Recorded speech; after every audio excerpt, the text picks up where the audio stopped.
आप सुन रहे हैं विजयदान देथा की लिखी कहानी आशा अमरधन। कूंटा लगने की खड़खड़ाहट सुनी तो बेटी ने उन्हें याद दिलाने के लिए जोर से कहा, बापू शाम को जल्दी आना, हमारे लिए झुनझुने लाना। कभी कभार शब्दों को कंठ से बाहर धकियाना भी पहाड़ को धकियाने जैसा दुश्वार हो जाता है। पिता ने होठों ही होठों में कुलबुलाते हुए कहा, हाँ हाँ हाँ हाँ, लाऊंगा लाऊंगा। पीपल के पान फरफराते रहे, पंछी इधर उधर उड़ते रहे, धूप चटकती रही, हवा इठलाती रही। कुदरत के नैसर्गिक कार्य में कहीं कुछ भी व्यतिक्रम नहीं हुआ। सूरज की किरणों का मंथन जारी था और पति पत्नी अपनी राह चल रहे थे। घरवाली के सिर पर पाथेय की टोकरी थी। रसोई का और भी अटरम सटरम सामान भरा था। एक आध राली गुदड़ी भी बंधी थी। मजे से सवा मन का बोझ था। कुएं के जाव से आगे निकलते ही वह पीछे मुड़कर बोली, बोझ तो सारा मेरे माथे पर है, पर तुम्हारे पांव इतनी मुश्किल से क्यों उठ रहे हैं? पति ने सही जवाब देने की भरसक चेष्टा की, पर उससे कुछ भी न बोला गया। भीतर का मवाद बाहर आने के लिए छटपटा रहा था, लेकिन परिणाम के भय से तमाम शरीर में सिहरन दौड़ गई। अधेर मन की बात संवारते हुए बोला, अपनी अथक मेहनत से कुआं खोदा, चीज तो उठती है। वह सही मायना नहीं समझ पाई। हाँ में हाँ मिलाते हुए कहा, पानी खूटने पर ही तो हम ये आफत झेल रहे हैं। बादल जैसे भरतार ने भी जब मुंह मोड़ लिया तब इन नाकुच कुएं की क्या बिसात। अगले बरस सब बातें भली होंगी। बादल रूठ भले जाएं, पर वे सरब दुआग नहीं देते। इसी सूखे खनक कुएं में अगले चौमासे खूब पानी होगा और हम इन्हीं हताश हाथों से कुआं सींचेंगे। हरी भरी फसल उपजाएंगे। फसल के दानों की नाई मेरी कूक भरेगी। बच्चे किलकारियां करते तुम्हारी गोद में खेलेंगे, तुम्हें बापू बापू कहकर पुकारेंगे, मचलेंगे। खिली हुई धूप मुस्कुरा रही थी। उन्मुक्त पवन मचल रहा था। हिरणों की टोली अपनी मौज में मलापती जा रही थी। पति ने अटकते अटकते कहा, हाँ ये बात तो होगी ही। दुनिया में एक दिन सब कुछ खूटता है, पर मनुष्य के मन से कभी आशा नहीं खूटती। यह अधर आकाश फकत आशा के सहारे ही जुग जुगांतर से टिका हुआ है। फिर पत्नी के पास आकर उसने आग्रह किया, ला ये भार मुझे दे दे, तो काफी थक गई होगी। तुम इस भार की फिक्र मत करो। पति को आश्वस्त करते हुए उसने कहा, बस तेज तेज कदमों से चलते रहो, मैं आसानी से थकने वाली नहीं हूं। कोई 3-4 एक बास ऊपर उड़ते हुए जंगली कौवों की पात ने मानो उसकी बात का भरपूर समर्थन किया हो। पति ने चौंक कर ऊपर देखा तो जरूर, पर वह क्षण भर के लिए भी रुका नहीं। और यूं चलते चलते आकाश में चारों ओर सांझ घिर आई। एक घेर घुमेर बरगद की छांव में दोनों विश्राम करने के लिए बैठे। पश्चिम दिशा में हल्के सिंदूरी रंग की लाली फैल रही थी। पति ने अनमने भाव से पूछा, बच्चे अपनी बाट जो रहे होंगे। रात का अंधेरा छाने पर वे जरूर रोएंगे, चिल्लाएंगे। कोई दयावंत उनकी पुकार सुनकर उन्हें अपने घर ले जाए तो कैसा उम्दा काम बने। पत्नी को हल्का सा झटका लगा, मानो माथे पर किसी ढीठ ततैये ने डंक मार दिया हो। क्षण भर के लिए वह तिलमिला उठी, फिर एक गहरा उच्छ्वास भरकर तिक्त वाणी में कहने लगी, इतनी दूर आने के बाद भी तुम्हारे मन में वही कसमसाहट टीस रही है। ऐसा ही स्नेह उमड़ रहा है तो वापस लौट जाओ, अभी तो कुछ भी नहीं बिगड़ा। पति ने गर्दन हिलाते हुए सफाई देनी चाहिए। वापस लौटने की बात मैंने कब कही, पर मन में बच्चों का विछोह कहीं न कहीं साल रहा है। हिम्मत रखने की बहुत कोशिश करता है, फिर भी याद फड़फड़ाए बिना नहीं रहती। ये तो फकत तुम्हारे मन की कमजोरी है। अंगुलियों के कटके निकालते हुए पत्नी बोली, ऐसा कमजोर दिल तो कबूतर का भी नहीं होता। अकस्मात एक टिटहरी का जोड़ा लंबी उड़ान भरता हुआ उनके सिर पर से गुजरा। अपने बच्चों से मिलने की उमंग में उनके हर्षातिरेक का रोर पिता के कानों को बींध सा गया। धुंधलाई आंखों से उनकी ओर इशारा करते हुए कहा, देख, ये पंछी भी अपने बच्चों से मिलने की खातिर लौट रहे हैं। उसने ऊपर देखने की जरूरत भी नहीं समझी। पति के हिये का मरम वे यूं ही भांप गई। प्रतिवाद करते हुए बोली, बेचारे ये पंछी जिनावर आदमी की जरूरत और चिंता के बारे में क्या समझें, क्या जाने।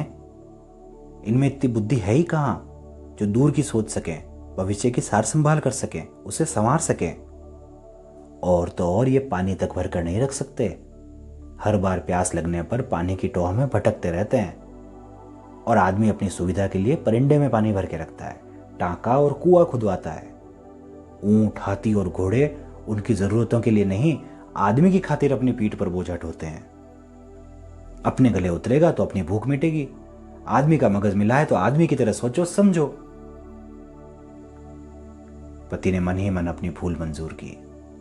सांझ का धूमिल अंधियारा धीरे धीरे गहराने लगा और उधर बच्चों की झोंपड़ी में गोधुली का उजास सिमटने लगा। अटपटी वाणी में भाई ने पूछा, सांझ ढलने में अब कितनी देर है? माँ और बापू कब आएंगे? भाई को आश्वस्त करने के लिए बहन पुचकार कर बोली, सांझ तो उनके आने पर ही होगी। उनके आए बिना भला सांझ कैसे हो सकती है? आधी रात ढलने पर उसने फिर पूछा, क्या सांझ हो गई? बहन उसे थपथपाते हुए कहने लगी, सांझ पड़ती तो माँ बापू आ जाते। अभी सांझ होने में काफी देर है। और उस झोंपड़ी में पूरे बरस तक सांझ पड़ी ही नहीं। उन बच्चों का अडिग विश्वास था कि सांझ पड़ती तो उनके माँ बाप जरूर आते। छींके में सोगरे और राब थी। टिमची पर पानी की मटकी पड़ी थी, पर 12 महीनों तक उन्हें किसी तरह का कोई अभाव महसूस नहीं हुआ। न उन्हें कभी भूख लगी और न प्यास। बहन बार बार भाई से पूछती रही, भूख लगे वीर तो तू रोना मत, छींके में खाना पड़ा है। प्यास लगे तो तरसना मत, मटकी में पानी भरा है। पर बहन के लाडले वीर को न कभी भूख लगी, न कभी प्यास, और वह न कभी रोया। वह बार बार बहन से पूछ अवश्य लेता, क्या अभी तक सांझ नहीं हुई? और बहन हर बार एक ही जवाब देती, कहाँ हुई? सांझ होती तो माँ बापू घर नहीं आ जाते।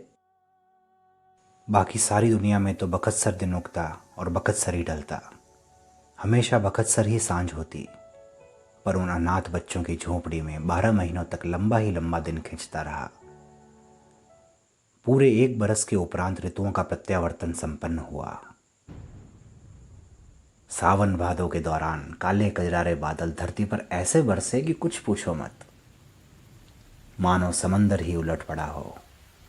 दोनों पति पत्नी छलकते मन से अपने गांव लौट रहे थे। बादलों के पानी का परस पाते ही धरती तो जैसे मुंह बोलने लगी। पत्नी की गोद में 4 महीनों का नन्हा बाल गोपाल था। आकाश के बादलों में मीठा पालर पानी था। माँ के भरे भरे स्तनों से अमृत के उन्मान दूध रिस रहा था। हुलसित धरती को ठोकरे मारती, पल्लों के फटकारे देती वह मस्तानी गति से चल रही थी। अपने कुएं की बाड़ के पास आते ही जब माँ की गोद में ऊँघता हुआ बच्चा रोया तो उसका रिरियाना सुनकर बाप की आंखों में आंसू छलक आए। वह रूंधे गले से बोला, तेरा दिल बहुत मजबूत है और मैं बेहद डरपोक हूँ। अब तो वे दोनों सूख कर कंकाल हो गए होंगे। पहले तो झोपड़ी में जाकर उन्हें बाहर फेंकना, मुझसे नहीं फेंके जाएंगे। बस इतनी दया और कर दे तो तेरा एहसान कभी नहीं भूलूंगा। इसमें दया और एहसान की क्या बात? पतिव्रता जोरू विनम्र स्वर में बोली, पति का कहना तो औरत को मानना ही पड़ता है। अब यूं भी मुझे घर का फूस कचरा साफ करना है, इसमें हिम्मत जैसी कोई बात नहीं। तुम कन्हैया को कुछ देर गोदी में रखना, मैं सारा काम सुथराई से सलटा दूंगी। बादलों में छिपे सूरज की धूप आंख में चौनी खेल रही थी। कभी कभार बिजली कड़क उठती। अलसाई हवा ठंडी ठंडी सांस ले रही थी। बबूल के नीचे छतरी ताने मोर नाच रहा था। पत्नी तेज तेज कदमों से और पति सिहरते धूसते पांवों से झोपड़ी के पास पहुंचे। उन्हें भीतर कुछ फुसफुसाहट सुनाई दी। कानों पर यकायक भरोसा नहीं हुआ। बाहर का कूंटा जस का तस लगा हुआ था। आंखों पर आए भरोसा भी कैसे करें? कहीं भूत पलितों की लीला तो नहीं है? माँ कच्ची दीवार से कान सटाकर सुनने लगी। सचमुच झोपड़ी के भीतर से किसी बच्चे की आवाज़ सुनाई दी। माँ बापू क्यों नहीं आए? क्या अभी तक सांझ नहीं हुई? बच्ची ने लाड से दुलारते हुए ढाढ़स बंधाया। मेरे लाडले वीर, अभी सांझ कहाँ हुई? सांझ होती तो माँ बापू नहीं आ जाते क्या? तू थोड़ी हिम्मत रख, वे हमारे लिए 2 झुंझुने लाएंगे। बच्चे ने हट किया। दोनों झुंझुने मैं लूँगा। हाँ, दोनों ही तू लेना, बच्ची ने उत्साह से कहा। झुंझुने तुझसे बढ़ के थोड़े ही हैं। भूख लगे तो मुझे बता देना, प्यास लगे तो चुप मत रहना। छीके में रोटियां और राह पड़ी है, टिमची पर मटकी धरी है। माँ के कानों में जैसे किसी ने उबलता हुआ तेल उड़ेल दिया हो। उसके पास ही हतप्रभ सा बाप खड़ा था, गुमसुम, संज्ञा विहीन। उसके मन में खुशी अधिक हुई, दुख अधिक हुआ कि अचरज अधिक हुआ। खुद से भी कुछ नहीं पता चला। माँ ने उतावली से कूंटा खोला। खड़खड़ाहट सुनकर दोनों भाई बहन खुशी में तालियां बजाते हुए नाचने लगे। सांझ हो गई, सांझ हो गई, माँ बापू आए, हमारे लिए झुंझुने लाए।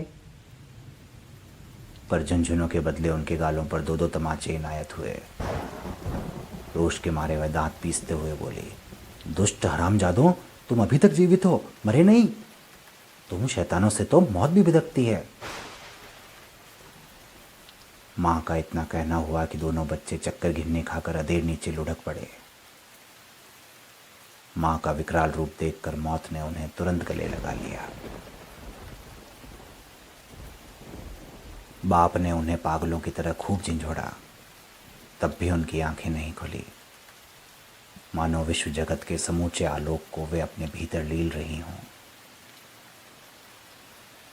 कुदरत किसी के लिए भी आहत या संतप्त नहीं होती। वह तो अपनी मौज से अपने हर कार्य व्यापार में मशगूल रहती है। उसकी मौज हो तो बरसे, न हो तो सूखा पड़े। पर उस दिन वह अपनी मौज में झमाझम बरस रही थी। बादल अपनी गर्जन तर्जन में मगन थे। बिजलियां रह रहकर अपनी मौज में दमक रही थी। बाहर धरती की सौंधी गंध महक रही थी और झोंपड़ी के भीतर हांडी में राब की फफूंद दधक रही थी। सोगरों पर दीमक की परतें उभर आई थी और टिमची पर रखी मटकी का पानी मटकी में ही निशेष हो गया था।